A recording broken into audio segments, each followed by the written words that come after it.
Hey everyone, it's me again, SuddenlyNinja, and welcome to another episode of Indie Beginning. This week we're going to be taking a look at a game that was sent to me by WRF Studios, and that game is Bloodlust ShadowHunter. Now it's a game that is still in development. There's a free demo available on the website of WRF Studios, and it has recently been listed on Steam Greenlight program. So don't worry, I'll link both of those things in the description below so you can check them out. Now on to the game. You must be wondering what the hell is Bloodlust ShadowHunter. I think I would qualify Bloodlust as a vampire RPG in a traditional sense. And by traditional, I mean that if you are familiar with games like Knights of the Old Republic or Vampire the Masquerade, you're going to be very familiar with this game as well, seeing as it uses most of the traditional stats and classes that you'd come to expect in an RPG of this kind of quality. This is the demo version that I've picked off the website that I'm playing here. It consists of only the tutorial level, which is fairly expansive in itself, and the demo lets you choose between the first basic three classes, which is your basic warrior, your rogue, and your mage. So for this playthrough, I'll be playing a mage just because I can pew things in the face with my fireball.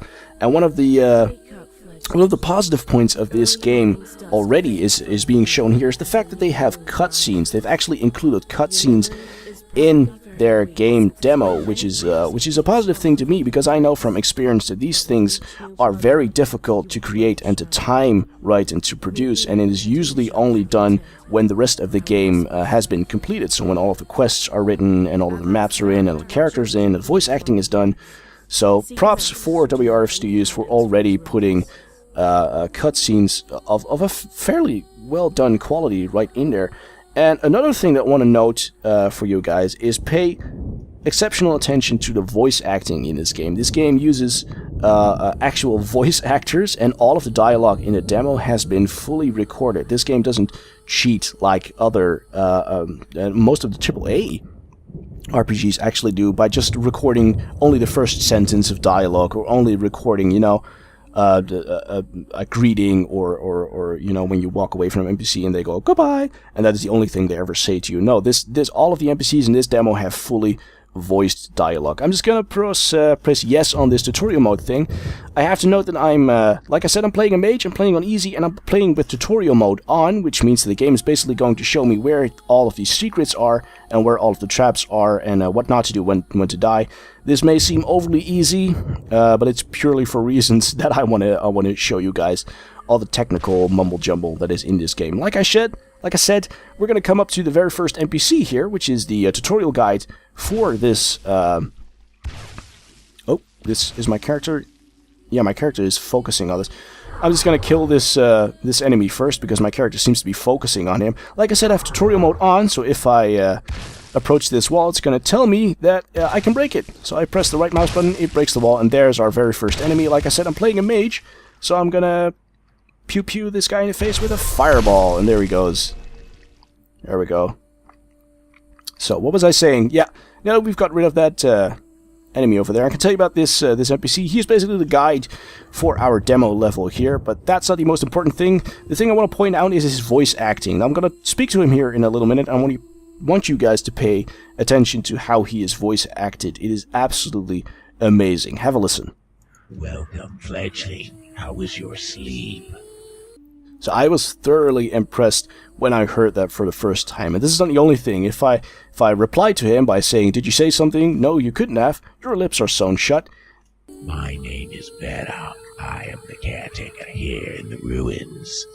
So I was, like I said, I was thoroughly impressed by this. I'm just gonna leave this guy for now, because I've seen all of his dialogue about 4 or 5 times now. I've actually played through this demo about 4 or 5 times now, just to get a feel for it, and just to know what to do so that this would run smoothly. Next thing we're gonna do is run through here, because I think we need to go to the shopkeeper now, which is just on the other side of this door.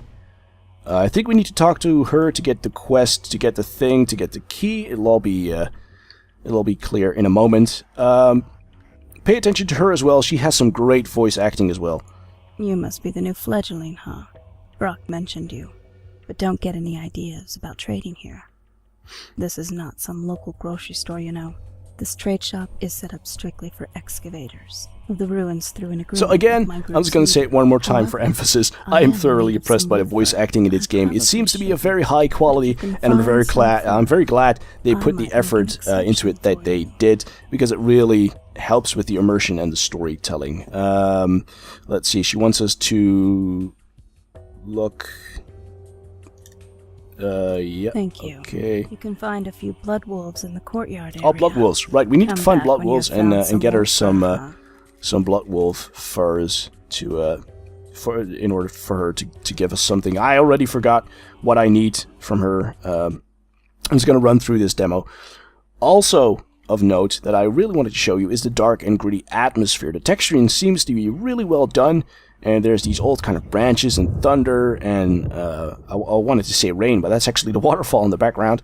But it's all very nicely done, and it adds to the atmosphere of, you know, being a vampire, and it's dark, and you have this flashlight, and if you don't have the flashlight, it is really... Oh my god, there's a wolf there. That actually scared the crap out of me. Fireball it in the face.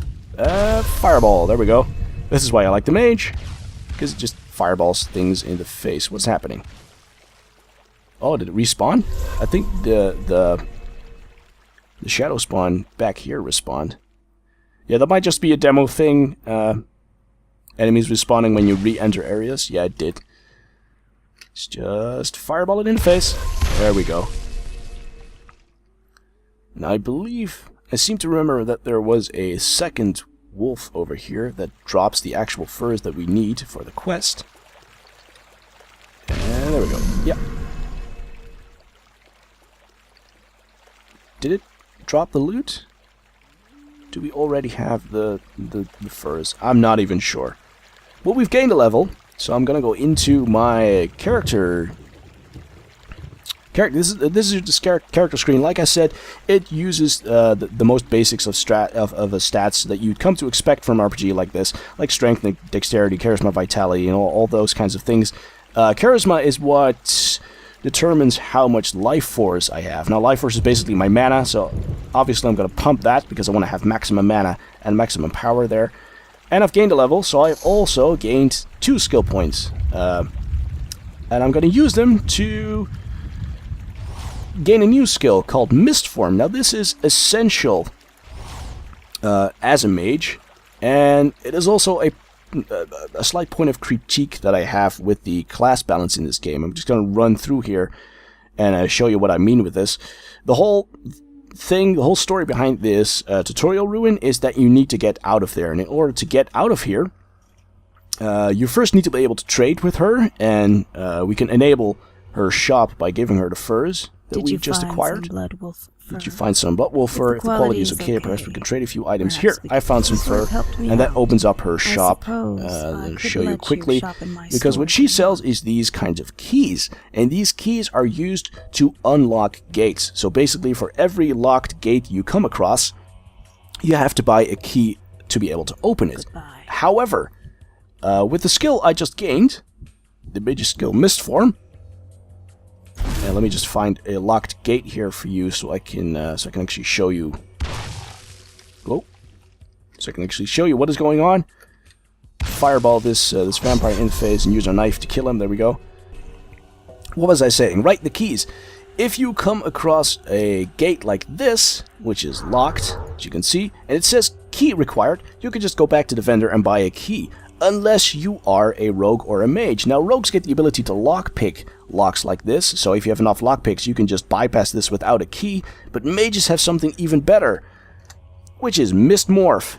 As you can see, you turn into a big cloud of mist, and you can go right through the gate, which is actually not something I'm going to do right now, because there's something on this side that we still need to do.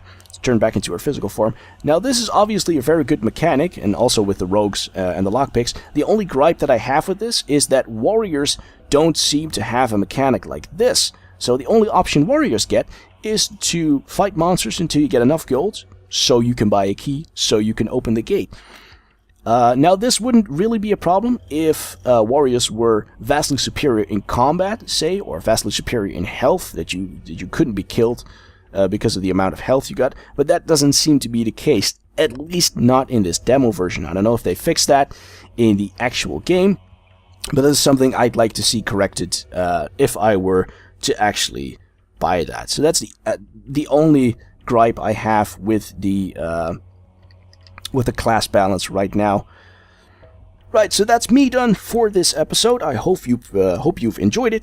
If you would like to know more about Bloodlust ShadowHunter, you can click either link in the description. One will take you to the official website of WRF Studios, and the other will take you to the Steam Greenlight page that they've created for this game. Leave a comment in the comment section below to tell me what you thought of this game and what you thought of the video. Any feedback for the developer at this stage of development is vital for the success of this game, so that would be really much appreciated. Again, thank you for watching. I hope you had a good time, and I'll see you guys next time.